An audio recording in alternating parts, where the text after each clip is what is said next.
ലാലൂർ ദേവസ്ഥാനമേ അഭയം. കരിനീലിയമ്മേ ശരണം, കരിങ്കുട്ടി സ്വാമി ശരണം,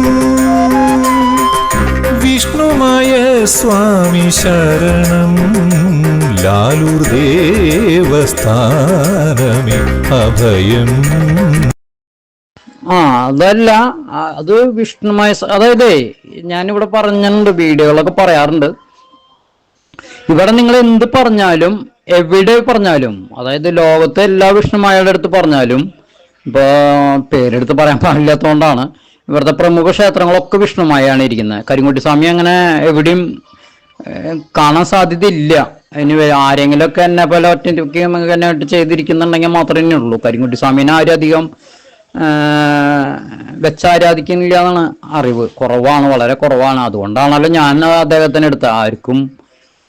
ആരും അദ്ദേഹത്തിനെ പ്രൊമോട്ട് ചെയ്യുന്നില്ല. എല്ലാവരുടെ മുന്നിലേക്കും ഏറ്റവും കാര്യസാധ്യതയുള്ളൊരു മൂർത്തിയും ഏറ്റവും ക്ഷിപ്രപ്രസാദിയായ മൂർത്തിയും എല്ലാ കാര്യങ്ങളും നടത്തി കൊടുക്കുന്നതും കരിങ്കുട്ടി സ്വാമിയാണ്. വിഷ്ണുമായ സ്വാമി ഇതൊക്കെ ഏറ്റെടുക്കുള്ളൂ. ഏത് ക്ഷേത്രത്തിലായാലും അവിടെയൊക്കെ കരിങ്കുട്ടി സ്വാമിയുടെ സാന്നിധ്യം ഉണ്ട്. അത് അവർ കാണിക്കാറില്ല എന്ന് മാത്രം. ഞാൻ അതിനെയാണ് പ്രാധാന്യം കൊടുക്കണമെന്ന് മാത്രം. ഇപ്പം നിങ്ങൾ ഏതെങ്കിലും ഒരു പ്രമുഖ വിഷ്ണുമായ ക്ഷേത്രത്തിൽ പോയാലും അവിടെ കാര്യങ്ങളൊക്കെ കേൾക്കുന്നത്, നിങ്ങൾ പറയുന്നതൊക്കെ കേൾക്കുന്നതൊക്കെ വിഷ്ണുമായ സ്വാമി തന്നെയാണ്. അത് ചെയ്തു തരുന്നത് കരിങ്കുട്ടി സ്വാമിയാണ്. മനസ്സിലായോ? ഏത് ക്ഷേത്രത്തിലായാലും അവിടെ പത്മട്ടിട്ട് കരിങ്കുട്ടി സ്വാമിക്ക് അവിടെ നൈവേദ്യം വെക്കുന്നുണ്ടാവുമായിരിക്കും. പ്രധാന മൂർത്തിയും പിന്നെ കരിങ്കുട്ടി സ്വാമി എന്ന് പറയാനായിട്ട്, കരിങ്കുട്ടി എന്ന് പറയുന്നത് ഒരു എന്തെന്നാ പറയാ, ഇവിടെയൊക്കെ ജാതി മതത്തിനൊക്കെ ഭയങ്കര പ്രാധാന്യം കൽപ്പിക്കുന്നതല്ലേ.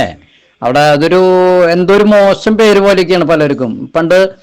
പണ്ട് കാലത്ത് കാളി അങ്ങനെ കുറെ പേരുകളുണ്ട്. അതൊക്കെ താഴ്ന്ന സംസ്കാരമുള്ളവർക്കും, സംസ്കാരമല്ല താഴ്ന്ന ജാതിയിലുള്ളവർക്കും, മറ്റേ മേൽക്കോയ്മയുള്ള ജാതികൾക്ക് വലിയ അങ്ങനെയുള്ള പേരുകളും വലിയ അങ്ങനെയുള്ള പത്മാവതി എന്നല്ല, ഞാൻ പേരിലല്ല പറയണ, അങ്ങനെയൊക്കെയുള്ള കുറെ പേരുകളിൽ തന്നെ എഴുതുന്നുണ്ട്. അതുപോലെ തന്നെയാണ് വിഷ്ണുമായ സ്വാമി എന്ന് പറയുമ്പോൾ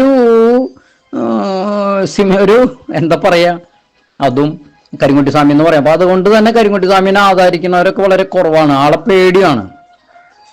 അപ്പൊ ഇവിടുത്തെ കാര്യം എന്താണെന്ന് വെച്ച് കഴിഞ്ഞിട്ടുണ്ടെങ്കിൽ 101% കാര്യങ്ങൾ കേട്ട് എഴുതിയെടുത്ത് ഇവിടുത്തെ ലാലൂർ ദേവസ്ഥാനത്ത് അമ്മയുടെ അടുത്താണ് കൊടുത്തയക്കുക. സ്വാമി അമ്മ ഇതൊന്ന് ചേട്ടൻ്റെ കയ്യിൽ കൊടുക്കുക.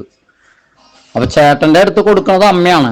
അപ്പൊ ആ കൊടുത്ത് സ്വാമി അത് എടുത്ത് വായിച്ചു നോക്കും. എന്നാ ശരി, എന്നാ ഇന്ന് അവനെ ഉള്ള കാര്യങ്ങൾ ചെയ്തു കൊടുക്കാം. അതാണ് കാര്യങ്ങൾ. എല്ലായിടത്തും അങ്ങനെയൊക്കെ തന്നെയാണെന്നാണ് എൻ്റെ അറിവ് കേട്ടോ. ഞാൻ പഠിച്ചു വെച്ചിരിക്കുന്നത്. ഞാൻ ഇതിന്റെ കാര്യങ്ങളെ കുറിച്ച് പഠിക്കാൻ ശ്രമിച്ച സമയത്ത് ഞാൻ അറിഞ്ഞിട്ടുള്ളത്, എൻ്റെ ഗുരുനാഥനോ അല്ലെങ്കിൽ അതിനോടനുബന്ധിച്ചുള്ള ഞാൻ ചരിത്രങ്ങളെ കുറിച്ച് വിശകലനം ചെയ്തപ്പോഴൊക്കെ കിട്ടിയിട്ടുള്ളത്. മനസ്സിലായ? അപ്പൊ അതാണ് ശാസ്ത്രം. അപ്പൊ നിങ്ങൾ യാതൊന്നും കൊണ്ടും ഭയപ്പെടണ്ട. എവിടെ പോയാലും വിഷ്ണുമായ സ്വാമിയുടെ അടുത്താണ്. അതിന്റെ മുകളിലേക്ക് ഉള്ള ആളുടെ അടുത്തേക്ക് നിങ്ങൾ നേരിട്ട് വന്നിട്ടുള്ളത് കരിങ്കുട്ടി സ്വാമിയുടെ അടുത്താണ്. അപ്പൊ ഒന്നിനെ കുറിച്ചും ഭയപ്പെടേണ്ടതായിട്ടില്ല. ഇദ്ദേഹത്തിന്റെ മുകളിൽ ആരും ഇല്ല എന്നുള്ളത് ഞാൻ പറയാറുണ്ടല്ലോ. ഇദ്ദേഹത്തിന്റെ മുകളിൽ പിന്നെ മഹേശ്വരനാണ്. മഹേശ്വരൻ ഈ വക കാര്യങ്ങൾ ചെയ്യാനല്ല ഇരിക്കുന്നത്.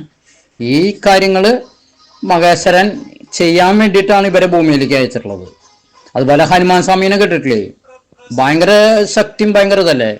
അതുപോലെ തന്നെ അയ്യപ്പസ്വാമി, ഇവരൊക്കെ കലിയുഗത്തില് ശാസ്താക്കളാണ്.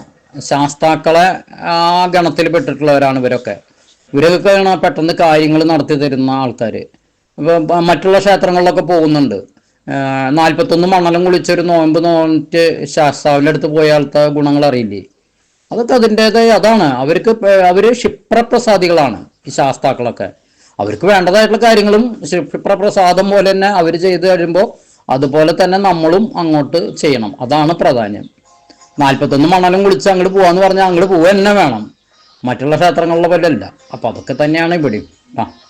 അപ്പൊ നിങ്ങൾ ധൈര്യമായിട്ട് ഇരുന്നോളൂ. യാതൊന്നും വേണ്ടി പഠിക്കണ്ട. നിങ്ങൾ വന്നിട്ടുള്ളത് കരിങ്കുട്ടി സ്വാമിയുടെ അടുത്തേക്കാണ്. ലാലൂർ ദേവസ്ഥാനത്തെ കരിങ്കുട്ടി സ്വാമി എന്ന് പറയുന്നത് ക്ഷിപ്രപ്രസാദിയാണെന്നുള്ളത് കാലം തെളിയിച്ചുകൊണ്ടിരിക്കുന്ന കാര്യമാണ്. ഞാൻ ഇതിലധികം സ്വാമിയെ പുകഴ്ത്തേണ്ട ആവശ്യമൊന്നുമില്ല. ഞാൻ സ്വാമിയുടെ ഒരു ഇതായിട്ടാണ്, ലോകം മുഴുവൻ അറിയിക്കാനായിട്ടാണ് ഞാൻ വന്നെങ്കിൽ സ്വാമി തന്നെ ലാലൂർ ദേവസ്ഥാനത്തിനെ കുറിച്ച് ലോകത്തിന്റെ മുന്നിലേക്ക് എത്തിച്ചതായിട്ടാണ് എനിക്ക് തോന്നിയിട്ടുള്ളത്.